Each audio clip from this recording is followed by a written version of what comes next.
Teacher ఏం చెప్పారు అర్థం టీచర్ చెప్తారు స్కూల్ టీచర్ అయితే ఫస్ట్ చెప్పిన ఐదో వ్యక్తి ఏం చెప్తారు ఫస్ట్ ఎవరైతే చెప్తారో అదే చెప్తున్నారు అంటే డాక్టర్ చెప్తారు ఏం చెప్పారు అర్థం కాకండి ఇన్నోసెన్స్ ఉంటారు ఇన్నోసెన్స్ చెప్తారు అన్నమాట మీరు కూడా ఈ రోజు ఇంటికి వెళ్ళాక వైట్ పేపర్ తీసుకుంటారు వైట్ పేపర్ అండి వైట్ పేపర్ పెన్ను తీసుకోండి మీ జీవితంలో మీకు కమింగ్ వచ్చే 6 నెలల్లో మీకు ఏం కావాలి మెసేజ్ వచ్చి అది రాసి పెట్టుకోండి నేను 3 రాసి పెట్టుకున్నా మెసేజ్ అప్పుడు ఈ క్వశ్చన్ ఏం రాసి పెట్టుకున్నా అంటే 1,00,000 రూపాయలు రాసి పెట్టుకున్నా సక్సెస్ ప్రొఫైల్ బుక్ లో ఫోటో రాసి పెట్టుకున్నాం నా సొంత కార్ ఎక్స్పెక్ట్ చేసిన సొంత కార్ ఎవరు నాకు సెకండ్ హ్యాండ్ కార్ సొంత కార్ ఓన్ కార్ అని రాసి పెట్టుకున్నా ఆ ఓన్ కార్ రాసుకున్నా 50 డేస్ కార్ బుక్ చేసిన సక్సెస్ ప్రొఫైల్ బుక్ లో ఫోటో అనుకున్నా 6 నెలలు అనుకున్నా మా తీసుకొచ్చిన వ్యక్తి దాసానికి 14 పట్టింది ఆ సారి గట్టిగా ఫాలో నమ్మకంతో ఫాలో అయినా ఆయన దగ్గర సీనియర్స్ తెలుసుకున్నారు వాటర్ అంటే ఏం చేయాలి ఏమిటో తెలుసుకున్నాం ఆ తెలుసుకున్న తర్వాత సార్ 14 months పట్టింది నాకు 140 days టైం పట్టింది అంటే సక్సెస్ఫుల్ పీపుల్స్ ఫాలో లేడైతే తొందర ఇక్కడ తెలంగాణ సామెత ఉంది ముందలాగా నెట్ట అవుతే ఇంకా నెట్ట వస్తాయంట అవును కదా నేను ముందలాగా బాగా నెట్ట ఉందని చెప్పకపోతున్నాను నీట్గా తీసినామని నేనేం చేయలేదా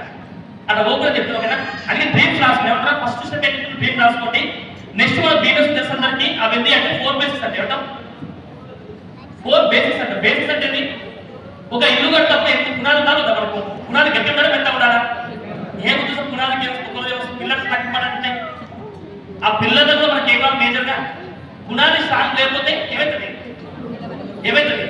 బిల్డింగ్ అవుతుంది కానీ తర్వాత ఎత్తుకుంటా వస్తాయి అన్న మన ఎందుకు తీసుకొచ్చిన మనం సంథింగ్ రాగంట డిస్టర్బెన్స్ ఖచ్చితంగా అన్నమాట ఫౌండేషన్ స్ట్రాంగ్ కావాలి కదా ఇప్పుడు నేను చెప్పే ఫౌండేషన్స్ అనమాట ఫస్ట్ ఫౌండేషన్ ఏంటంటే మీ దగ్గర వెస్ట్ ఏరియాస్ లో గెలవాలంటే ఒక బిల్డింగ్ ఉంది ఒక బిల్డింగ్ కట్టాలంటే మనకి ఏం కావాలి 3 floors బిల్డింగ్ వెళ్దాం అనుకుంటాం ఆ బిల్డింగ్ కి మనకి ఏమి కావాలి బిల్డింగ్ కి రా మెటీరియల్ ఎక్కడ అర్థమైంది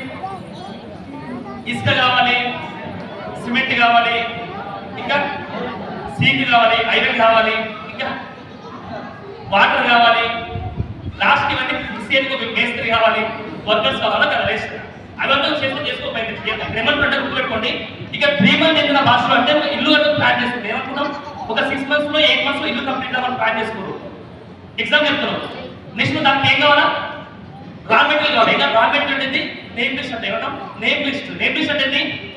నీకు తెలిసిన వాళ్ళు ఎవరైతే భూమి మీద బతుకుతారో అందరి పేరు రాయండి ఎవరి పేరు రాయండి బతుకుల పేరు రాయండి వీళ్ళ పాలోడు నా పగోడు నా శత్రువు ఒకరు ఐస్ క్రీమ్ పిల్లలు స్కూల్ అప్పుడు మా ఇంటి పక్కన మన పాలంతా పాలేయే వాళ్ళు చక్కెర బియ్యం ఈ డైలాగ్ కొడుతున్నారు నువ్వు చెప్పకపోతే ఏమైనా చెప్పినా నాలుగు రోజులు చేసుకోగలుగుతారు మీకు వచ్చి ఒక బాగుంటుందా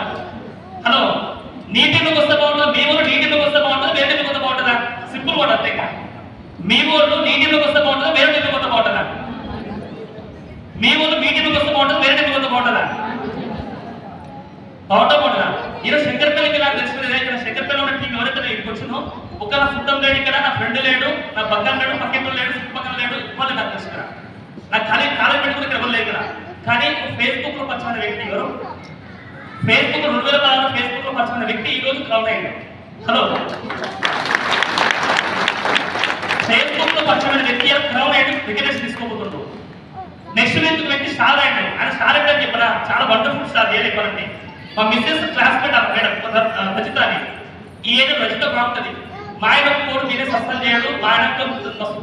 పంచాయతీ ఉంటుంది ఇంకా ఆయన అంశాలు అడిగిననుకో ఇంకా 10 సార్లు చెప్తాను ఉందని చెప్పినాను డైరెక్ట్గా సరే తల్లి సరే సిస్టర్ నువ్వు ఏం బిజినెస్ చేయకు నువ్వు అసలు బిజినెస్ చేయకూడదు ఎందుకంటే నేను మా స్పోర్ట్ రాసుకోవద్దు చేయకు కానీ డబ్బుల ఆశ ఉంటుంది కదా డబ్బుల ఆశ ఉంటుంది కదా ఒక వ్యక్తిని పరిచయం చెప్పిన ఒక్క వ్యక్తిని పరిచయం అయితే 10 మందితో ఒక వ్యక్తిని పరిచయం చెప్పిన ఆ ఒక వ్యక్తిని పరిచయం చేసి రాదు ఆ మేడం పేరు చంద్రాల మేడం మీ పేరు వాళ్ళ హస్బెండ్ గవర్నమెంట్ ఇచ్చిన మన కూడా పరిచయం కదా ఆయన బిజినెస్ ఉంది అవసరం అని ఇంట్లో కూర్చొని ఆయన అన్నాడు ఆ 6 months 5 months 8 months try last వ్యక్తిని పరిచయం చేసాడు ఫోన్లో సార్ మీకు ఇంట్రెస్ట్ బాగుంది సార్ మాట్లాడి సార్ అని చెప్పారు ఈ రోజు ఫోన్లో అలా ఒక్కసారి ఫోన్లో మాట్లాడినా 8 months మీకు ఫోన్లో మాట్లాడినా ఈ రోజు ఫోన్లో మాట్లాడిన వ్యక్తి ఈరోజు స్టార్ అయ్యింది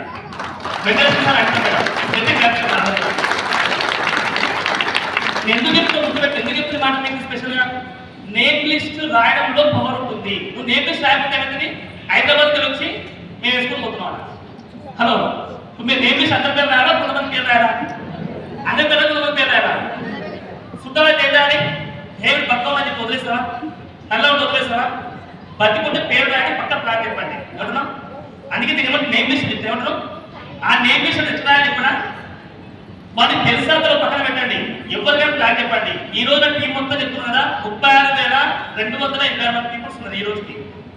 అంటే నా సుట్ట ముక్కలు లేడు, నా బామ్మర్ది లేడు, నా బావ లేడు, మా సుట్ట కూడా లేడు. ఎందుకంటే రావద్దు వస్తే పంచాయతీ కదా. హలో వస్తే అయితే పీడి కొట్టి బాగుంటాడు అవసరం పీడి పంచాయతీ ఇవన్నీ. హలో వాళ్ళు కస్టమర్ చూస్తున్నాయి, వాళ్ళ కస్టమర్ వచ్చి బిజినెస్ ఏంటి రావాలి. ఎందుకంటే మా షాపు గోల్డ్ షాప్ లో బిజినెస్ రావాలంటే కనుక వాళ్ళకి మినిమం నేను 10 లక్షల రూపాయలు చూపిస్తే అప్పుడు ఆలోచిస్తుంది రావాలి. హలో నేను ఫస్ట్ టైం బిజినెస్ ఏం చెప్తా కండిషన్ ఇక్కడ వెజిటేబుల్స్ వచ్చి గెలిచే వాళ్ళు వెజిటేబుల్స్ చేసేవాళ్ళు ఎవరైనా నీతి నిజాయితీ బతకాలనుకున్న మాత్రమే విషయం అర్థమవుతుంది. హలో తెలంగాణలో సామెత ఉంది మాట కావాలా మూట కావాలని.